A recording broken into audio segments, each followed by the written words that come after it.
السلام علیکم، فیاض رامی آپ لوگوں سے مخاطب ہے اور امید ہے آپ سب لوگ ٹھیک ہوں گے اور شکر الحمدللہ میں بھی ٹھیک ہوں۔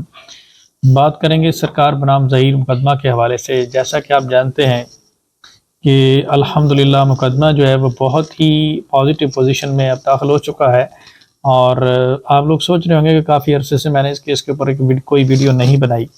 تو بیسیکلی اس وجہ سے ہی ویڈیو نہیں بنائی تھی کہ جیسے کوئی اہم ڈیولپمنٹ ہوئے آپ لوگوں کو اپڈیٹ کیا جائے، جیسے اس میں کوئی پروگرس ہو اس کیس میں تو آپ لوگوں کو اپڈیٹ کیا جائے۔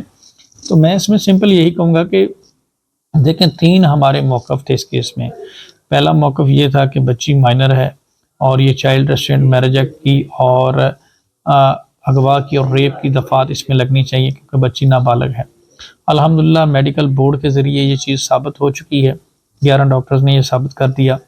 دوسرا اس میں ہمارا موقف یہ تھا کہ یہ نکاح نامہ جعلی ہے، تو الحمدللہ یہ چیز بھی ثابت ہو چکی ہے کہ یہ نکاح نامہ جعلی ہے، اور کیونکہ نکاح نامے میں بچی کی عمر 18 سال لکھی ہوئی ہے، اور نادرہ ریکارڈ اور ڈاکومنٹس کی بیس کے اوپر اگر دیکھا جائے اور میڈیکل بورڈ کے فیصلے کو اگر دیکھا جائے تو اس کی عمر جو ہے وہ نیئر ٹو 15 ہے۔ تو یہ بھی چیز ثابت ہو چکی کہ نکاح نامہ بھی جعلی ہے۔ اس کے علاوہ اب دیکھا جائے تو 161 کے جو بیانات ہیں ملزمان کے، CDR دیکھی جائے، اس کے مطابق ملزمان جو ہے وہ اپنا آفینس جو ہے وہ قبول کر چکے ہیں، اور کافی حد تک پولیس انویسٹیگیشن کے دوران ان کے خلاف ثبوت آ چکے ہیں۔ اس میں CDR کو اگر دیکھا جائے جو کہ ملزمان کی اغوا کی حد تک ثابت ہوا تھا کہ یہ بچی کو کراچی سے لے کر اغوا کر کے لے کے گئے ہیں۔ تو اس میں یہی کہوں گا کہ کیس اب الحمدللہ بہت اہم مراحل میں داخل ہو چکا ہے، اور 4 اپریل کو اب ٹرائل کورٹ میں اس کی سماعت ہے، اور ملزم ظہیر کی تمام تر اپلیکیشن جو ہیں وہ ڈے بائی ڈے خارج ہوتی جا رہی ہیں۔ ابھی ریسنٹلی اس کی ایک اپلیکیشن خارج ہوئی ہے جس میں بچی کے ساتھ ملاقات کے حوالے سے اس نے اپلیکیشن داخل کی ہوئی تھی، اور موجودہ عدالت نے اس کو ناقابل سماعت قرار دیتے ہوئے اپلیکیشن جو ہے وہ خارج کر دی۔ تو اب ملزم ظہیر کے جو ٹرائل کو ڈیلے کرنے کے ہتھ کنڈے تھے وہ تمام تر ڈے بائی ڈے دفن ہوتے جا رہے ہیں، اور ملزم ظہیر کے جو ملیشیا ڈیزائن تھے اس کیس کو لے کر وہ بھی آہستہ آہستہ دفن ہوتے جا رہے ہیں۔ اس میں بہت ہی اہم ڈیولپمنٹ ہے، 4 فروری کو باضابطہ طور پہ ٹرائل شروع ہونے جا رہا ہے، اور یہ تمام تر ایویڈنس جو ہے ٹرائل کورٹ میں پیش کیے جائیں گے، اور اس میں بچی کا بیان اور دیگر چیزیں بھی ٹرائل کورٹ میں کروائی جائیں گی۔ اور الحمدللہ یہ بہت اہم ڈیولپمنٹ ہے کہ اس میں اب with the passage of time یہ کیس جو ہے اب باقاعدہ طور پہ اس پہ ٹرائل شروع ہونے جا رہا ہے، اور معاملہ جو ہے وہ جزا سزا کی طرف جانے جا رہا ہے۔ اور اس کے ساتھ ہی اب آپ دیکھیں کہ جیسے ہی بچی والدین کے پاس گئی ہے تو تمام تر ان کی اپلیکیشن خارج ہونا شروع ہو گئی ہیں اور ناقابل سماعت قرار ہونا شروع ہو گئی ہیں، اور اب گیم جو ہے وہ ظہیر گینگ کے ہاتھ سے نکل کر والدین کی جھولی میں جانا شروع ہو گئی ہے، اور ان کی تمام تر اپلیکیشن خارج ہونا شروع ہو گئی ہیں، اور معاملہ ٹرائل کی طرف جانا شروع ہو گیا۔ 4 اپریل کی جو سماعت ہے انتہائی اہم ہے، اور ٹرائل کورٹ اس میں انشاءاللہ ایویڈنس لے کر باقاعدہ طور پر ٹرائل کا آغاز کرے گی، اور اس کے بعد ایویڈنس دیے جائیں گے اور معاملہ جزا سزا کی طرف جائے گا۔ ملزمان کے لیے کیا مشکلات ہو سکتی ہیں، اور سیکنڈلی اس میں یہ ہے کہ ملزمان کی درخواستیں کون سی درخواستیں خارج ہو چکی ہیں، اور 16 اپریل 2022 میں یہ معاملہ شروع ہوا تھا اور تھانہ الفرا کراچی میں اس کا مقدمہ درج ہوا تھا۔ اس کے بعد پھر 17 اپریل کو اس بچی کا بروز اتوار ایک نکاح، فرضی نکاح پڑھایا جاتا ہے، جعلی نکاح۔ اس کے بعد پھر 18 تاریخ کو 18/4 کو پرائیویٹ کمپلین داخل کی جاتی ہے، اور اس پرائیویٹ کمپلین میں یہ الزام لگایا جاتا ہے کہ میں نے آزادانہ طور پر شادی کر لی ہے اور میرے والدین جو ہیں پریشان کر رہے ہیں، اور دین ساتھ ہی 19 تاریخ کو 22/22 کی ایک ABS پٹیشن دائر کی جاتی ہے۔ بہت سارے لوگوں کو اس کیس کے پورے حقائق نہیں پتہ ہوں گے یا کچھ لوگ بھول بھی جاتے ہیں۔ یقین کریں کہ یہ کیس ہمارے دلوں پہ ایک طرح سے نقش ہو گیا ہے۔ میں سوچتا ہوں تو اس کیس کی ایک پروسیڈنگ مجھے بغیر فائل دیکھے ہوئے، دیکھیں میں نے اس کیس کی فائل ابھی تقریباً جب سے بچی کراچی گئی ہے 6 جنوری کو، تب سے اب لاہور میں کوئی پروسیڈنگ نہیں ہے، تو میں نے کوئی ڈیپلی اس کیس کو اس کے بعد اسٹڈی نہیں کیا، لیکن پھر بھی یہ کیس ایسا ایک کیس گزرا ہے، یہ کیس میری فنگر ٹپس پہ ہے۔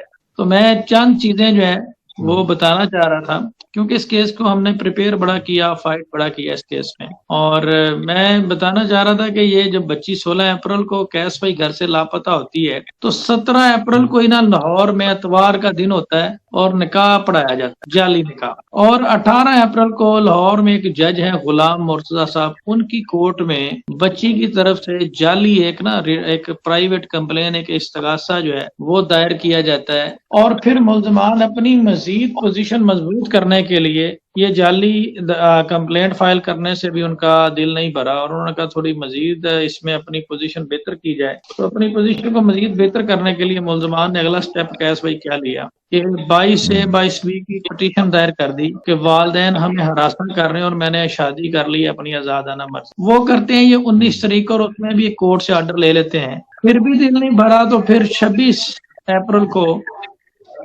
تصور اقبال ایک جج ہے ماڈل ٹاؤن کچہری میں، تو ان کی عدالت سے 164 کا بیان کروا لیتے ہیں، اور پھر یہ نکاح نامہ وائرل ہوتا ہے اور یہ بچی جو ہے نا وہ لاپتہ ہو جاتی ہے. ایک دم سے ملزم اس کو لے کر غائب ہو جاتا ہے. تو یہ معاملہ جب میرے پاس آتا ہے تو میں سب سے پہلے جو استغاثے والی پرائیویٹ کمپنی اس کو دیکھتا ہوں، اور اس میں انسپیکٹر سعید صاحب اور میں جاتے ہیں اور اس میں جا کے اس کی انویسٹیگیشن اس کو دیکھتے ہیں، فائل کو. اور ہم سب سے پہلے فرضی نکاح نامے کو دیکھتے ہیں. جب انسپیکٹر صحیح صاحب ACCA کے تھے، انسپیکٹر اپنا CIA کے، اور صحیح تھیم ان کا نام تھا، تو وہ جب میرے پاس آئے تو وہ ساری فائل میرے ساتھ شیئر کرتے ہیں. اور جب وہ مجھے بتاتے ہیں کہ سر بچی نابالغ ہے، تو میں ان سے کوئی 2-4 سوال اس میں کرتا ہوں کہ کیا آپ کس طرح سے کہتے ہیں کہ بچی نابالغ ہے.